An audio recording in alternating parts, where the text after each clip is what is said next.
이 영상을 끝까지 들으시면 아마 이런 생각이 드실 겁니다. 같은 돈을 모았는데 왜 나는 항상 결과가 이렇게 달랐을까?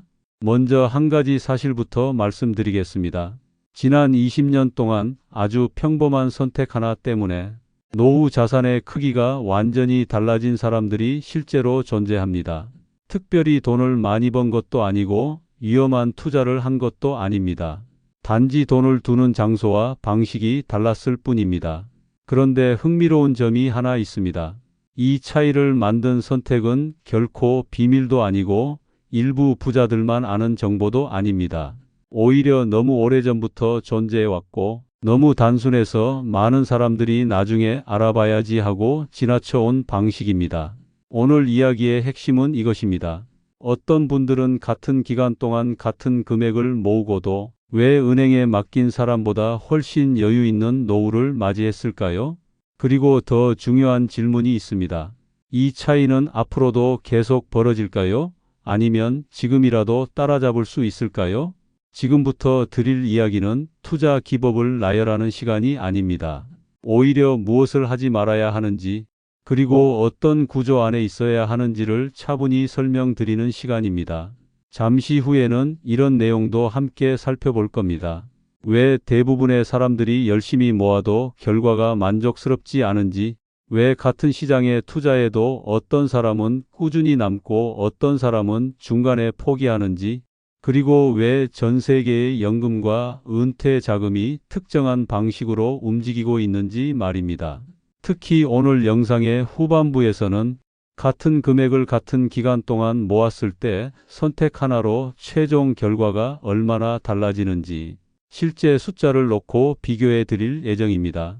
이 부분을 보시면 아마 생각이 한 번쯤 정리되실 겁니다. 지금 이 이야기는 지금 당장 뭘 사라는 이야기가 아닙니다. 앞으로 어떤 선택을 반복할 것인가에 대한 이야기입니다. 편하게 들으셔도 됩니다. 다만 이 영상이 끝날 때쯤에는 적어도 한 가지는 분명해지실 겁니다. 왜 어떤 사람들은 노후가 점점 편해지고 어떤 사람들은 계속 불안한지. 그럼 지금부터 그 차이를 만든 아주 단순한 구조부터 하나씩 살펴보겠습니다.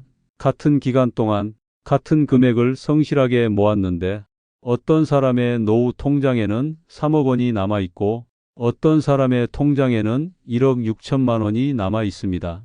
차이는 1억 4천만 원입니다. 이 숫자를 들으면 대부분 이렇게 반응하십니다. 설마 그렇게까지 차이가 나겠어? 위험한 투자를 했기 때문에 그런 거 아니야? 운이 좋았던 사람 이야기겠지. 하지만 오늘 말씀드릴 내용은 특별한 재능을 가진 사람의 이야기가 아닙니다. 사업에 성공한 사람의 이야기도 아닙니다. 부동산으로 한 번에 큰 돈을 번 사람의 이야기도 아닙니다. 아주 평범하게 월급을 받고 아주 평범하게 저축을 하고 아주 평범하게 살아온 사람들 사이에서 실제로 벌어진 차이에 대한 이야기입니다. 그리고 더 중요한 점은 이 차이를 만든 선택이 당시에는 누구나 할 수 있었고 지금 이 순간에도 여전히 가능한 선택이라는 사실입니다. 오늘 이 영상은 어디에 투자하면 돈을 벌 수 있다는 이야기가 아닙니다. 지금 당장 무엇을 사야 한다는 이야기도 아닙니다. 오히려 그 반대입니다. 왜 대부분의 사람들이 열심히 모았음에도 불구하고 노후가 불안해지는 구조 안에 놓이게 되는지, 그리고 그 구조에서 벗어나기 위해 어떤 기준을 가져야 하는지를 설명드리는 시간입니다. 오늘 이야기를 끝까지 들으시면 적어도 한 가지는 분명해질 겁니다. 왜 어떤 사람은 같은 돈으로도 시간이 갈수록 여유로워지고 왜 어떤 사람은 나이가 들수록 불안해지는지 말입니다. 오늘 이야기의 핵심은 세 가지입니다. 첫째, ETF라는 구조가 왜 등장했는지. 둘째, 계좌 선택이 결과에 얼마나 큰 영향을 미치는지. 셋째, 실제 숫자로 봤을 때 그 차이가 어느 정도인지입니다. 어렵지 않습니다. 전문 용어는 최대한 쓰지 않겠습니다. 라디오를 틀어두고 이야기 듣듯이 따라오시면 됩니다. 먼저 ETF부터 이야기해 보겠습니다. ETF라는 말을 들으면 아직도 낯설게 느끼시는 분들이 많습니다. 그거 주식이랑 뭐가 달라? 펀드랑 같은 거 아니야? 이런 질문을 많이 받습니다. ETF는 한마디로 말하면 여러 회사를 한 번에 담아둔 묶음 상품입니다. 여기서 중요한 건 여러 개라는 점과 한 번에라는 점입니다. 개별 주식 투자는 한 회사를 선택하는 일입니다. 그 회사가 잘 되면 큰 수익이 나지만 반대로 문제가 생기면 손실도 그대로 떠안게 됩니다. 반면 ETF는 한 회사에 모든 걸 거는 방식이 아닙니다. 여러 회사를 동시에 담아두고 전체 흐름에 투자하는 방식입니다. 이걸 가장 쉽게 설명하는 방법은 장보기 비유입니다. 사과만 잔뜩 사두면 사과 값이 떨어질 때 장바구니 전체가 흔들립니다. 하지만 사과, 배, 포도, 귤처럼 여러 과일을 나눠 담아두면 어느 하나 가격이 떨어져도 다른 과일이 그 자리를 메워줍니다. ETF는 이런 구조입니다. 이 구조가 왜 중요하냐면 사람의 예측 능력에는 분명한 한계가 있기 때문입니다. 금융감독원 자료를 보면 개별 주식 투자자 중 장기적으로 돈을 번 사람은 29%에 불과합니다. 10명 중 7명은 결국 손실을 경험했다는 의미입니다. 이 결과는 투자를 못해서가 아닙니다. 공부를 안 해서도 아닙니다. 사람은 본능적으로 오를 때는 더 사고 싶어지고 내릴 때는 팔고 싶어지는 감정의 구조를 가지고 있기 때문입니다. 그래서 개인의 판단에 의존할수록 실수할 가능성은 커집니다. 이 문제를 해결하기 위해 등장한 방식이 바로 시장 전체에 투자하는 구조입니다. 그 대표적인 예가 미국의 S&P 500 지수입니다. 이 지수는 미국을 대표하는 500개 기업으로 구성되어 있습니다. 기술 기업, 금융 기업, 소비재 기업, 에너지 기업, 헬스케어 기업까지 다양한 산업이 골고루 포함되어 있습니다. 지난 20년을 돌아보면 이 지수가 마이너스를 기록한 해는 단 4번뿐이었습니다. 16해는 플러스였습니다. 물론 중간 과정이 항상 편안했던 것은 아닙니다. 금융위기, 전염병 사태, 급격한 금리 인상 같은 큰 충격들이 여러 차례 있었습니다.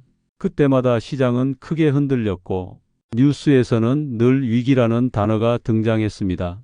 하지만 시간이 지나고 나면 지수는 다시 회복했고 이전의 최고점을 넘어섰습니다.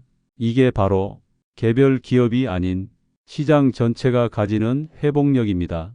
이제 은행 적금과 비교해 보겠습니다. 요즘 금리 3%면 괜찮은 조건이라고 느끼시는 분들이 많습니다. 1,000만 원을 맡기면 1년에 30만 원 정도의 이자를 받습니다. 원금이 보장되고 마음은 편합니다. 하지만 문제는 시간이 길어질수록 다른 선택과의 격차가 점점 벌어진다는 점입니다. S&P 500이 장기 평균 수익률은 연 12% 수준이었습니다. 같은 1,000만 원이라도 1년에 120만 원의 수익을 기대할 수 있는 구조입니다. 이 차이는 처음에는 크게 느껴지지 않습니다. 하지만 10년, 20년이 지나면 결과는 완전히 달라집니다. 여기서 이런 질문이 나옵니다. 주식은 떨어질 수도 있잖아요. 맞는 말입니다. 그래서 중요한 것이 개별 주식이냐, 구조 투자냐의 차이입니다.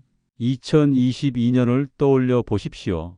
메타 주가가 반토막이 났을 때 많은 개인 투자자들이 큰 손실을 입었습니다. 하지만 S&P 500 지수 전체는 상대적으로 덜 흔들렸고 2023년에는 24% 상승하며 회복했습니다. 이것이 분산의 힘입니다. 이제 투자 방법 이야기를 해보겠습니다.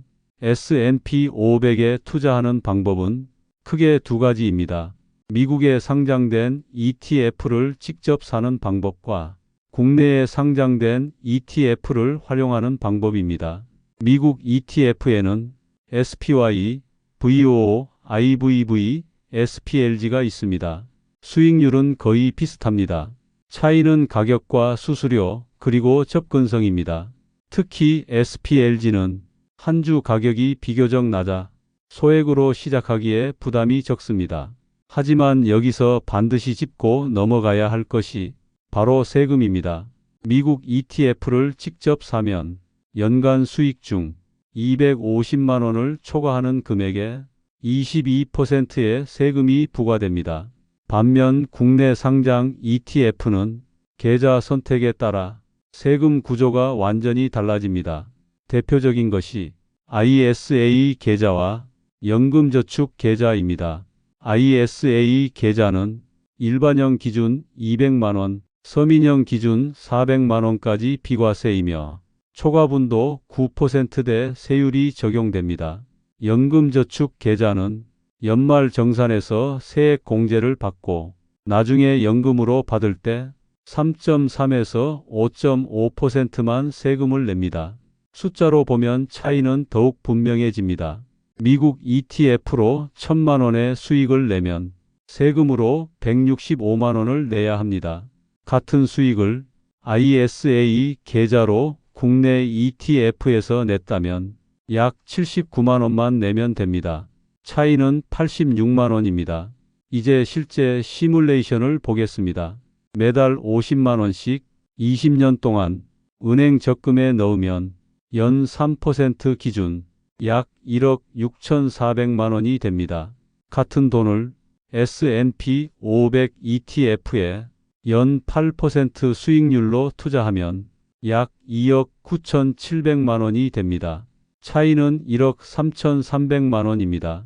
더 보수적으로 연 6%로 잡아도 2억 3,200만 원입니다. 은행 적금보다 7천만 원 이상 많습니다. 이 차이는 투자 실력이 아니라 시간과 구조가 만들어냅니다. 물론 모든 사람이 지금 당장 ETF를 시작해야 하는 것은 아닙니다.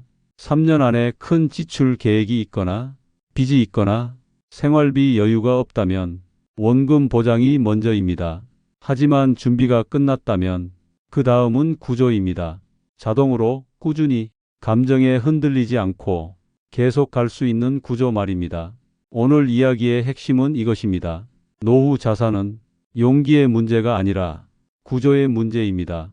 지금 이 순간의 선택이 10년, 20년 뒤 여러분의 통장을 결정합니다. 오늘 이 이야기가 앞으로의 기준이 되기를 바랍니다.